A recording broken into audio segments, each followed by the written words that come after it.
Bad blood between McCain, Trump lingered, even as Arizona Republican neared end of life.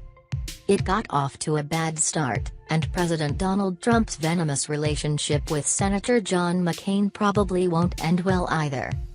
The president was reportedly disinvited to McCain's funeral months ago, after McCain's battle with brain cancer took a turn for the worse, and now the veteran Arizona Republican senator has decided to discontinue medical treatment. McCain died on Saturday at age 81. Throughout McCain's illness, Trump has continued to publicly snub him, including a recent appearance in which the president declined to say McCain's name when signing a bill that was named for him. As of late Friday, Trump had said nothing about McCain's medical decision.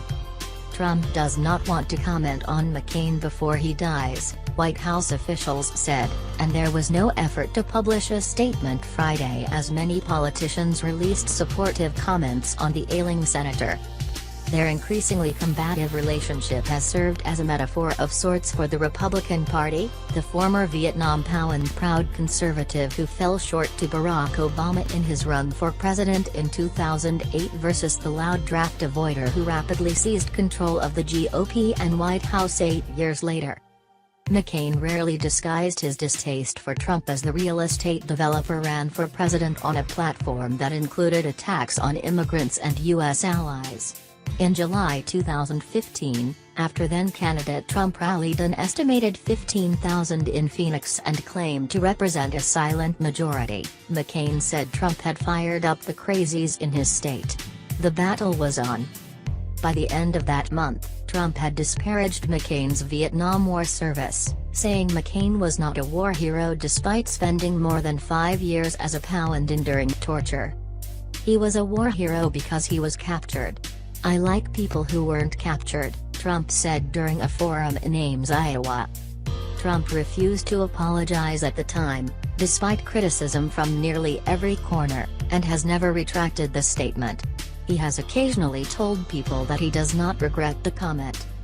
The reality is that John McCain, the politician, has made America less safe, sent our brave soldiers into wrong-headed foreign adventures, covered up for President Obama with the VA scandal, and has spent most of his time in the Senate pushing amnesty, Trump wrote in an op-ed for USA Today that month. He would rather protect the Iraqi border than Arizona's. McCain did eventually endorse Trump in 2016, then withdrew his support weeks before the election after release of an Access Hollywood tape where Trump is recorded bragging about assaulting women. Trump's immediate and angry response: "The very foul-mouthed Senator John McCain begged for my support during his primary, I gave, he won, then dropped me over locker room remarks."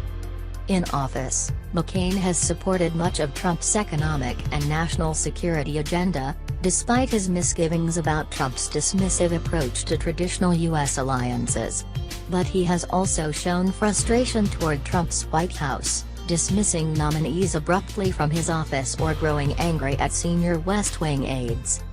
McCain crossed the White House last year over the GOP attempt to repeal Obama's Affordable Care Act, and Trump has never forgiven him. After the vote, Trump said that McCain voted no out of a personal vendetta against him and that he would never vote yes to something that helped Trump. He repeatedly told advisers that McCain should step down from the seat and let the Republican governor appoint another senator. Trump has also told White House aides that his supporters are not big fans of McCain and boasted that he became president while McCain did not. Trump's retelling of the healthcare vote, usually without mentioning McCain by name, has continued throughout the senator's more than year-long treatment for brain cancer. The 81-year-old's family said Friday that he is discontinuing treatment. Obamacare: "We got rid of the individual mandate, which is the most unpopular aspect," Trump said during a political speech August 13 in Utica, New York. "I would have gotten rid of everything, but as you know, one of our wonderful senators said, thumbs down, at 2 o'clock in the morning." Trump's aggrieved references to the healthcare vote never stops being gross, McCain's daughter Meghan wrote on Twitter in June. "I've let him know several times that was beneath the office and it doesn't reflect well on him," Senator Lindsey Graham, a South Carolina Republican and longtime McCain friend, said of Trump's attacks, "He's an American hero by any stretch of the imagination, and I don't see how it helps the president."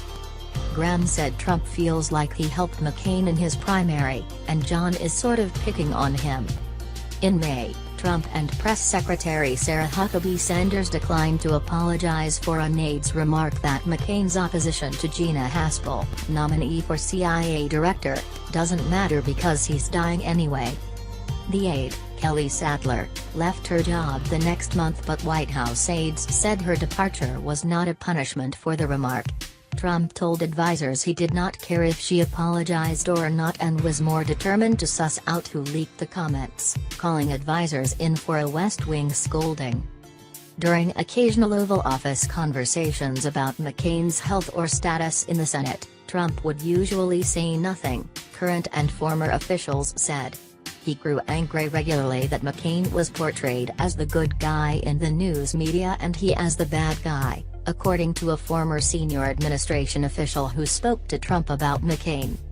Trump has fumed to friends about McCain's role in receiving research compiled by a former British intelligence officer that alleged Russia had potentially compromising information about Trump. He has complained that McCain has criticized him over Russia and foreign policy, questioning his expertise and noting that he won the presidency and McCain did not.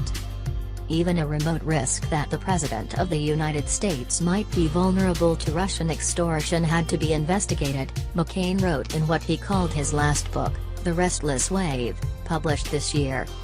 "I could not independently verify any of it, and so I did what any American who cares about our nation's security should have done. I put the dossier in my office safe, called the office of the director of the FBI, Jim Comey, and asked for a meeting," McCain wrote. McCain's assessments became more withering the longer Trump was in office. In August 2017, McCain denounced white supremacists who held a deadly rally in Charlottesville, Virginia, after Trump had said the event was attended by fine people on both sides. "White supremacists aren't patriots, they're traitors. Americans must unite against hatred and bigotry," McCain tweeted at the time. In accepting the Freedom Medal at the National Constitutional Center in October, McCain condemned half-baked, spurious nationalism cooked up by people who would rather find scapegoats than solve problems, a clear dig at Trump. Asked about McCain's remarks the following day, Trump said people have to be careful, because at some point I fight back. "You know, I'm being very nice, I'm being very, very nice, but at some point I fight back and it won't be pretty," Trump said in a Mueller interview. Not long afterward, McCain appeared to take a shot at Trump for avoiding the draft during the Vietnam War. "One aspect of the Vietnam conflict, by the way, that I will never ever countenance is that we drafted the lowest income level of America and the highest income level found a doctor that would say that they had a bone spur," McCain said during an interview with C-SPAN.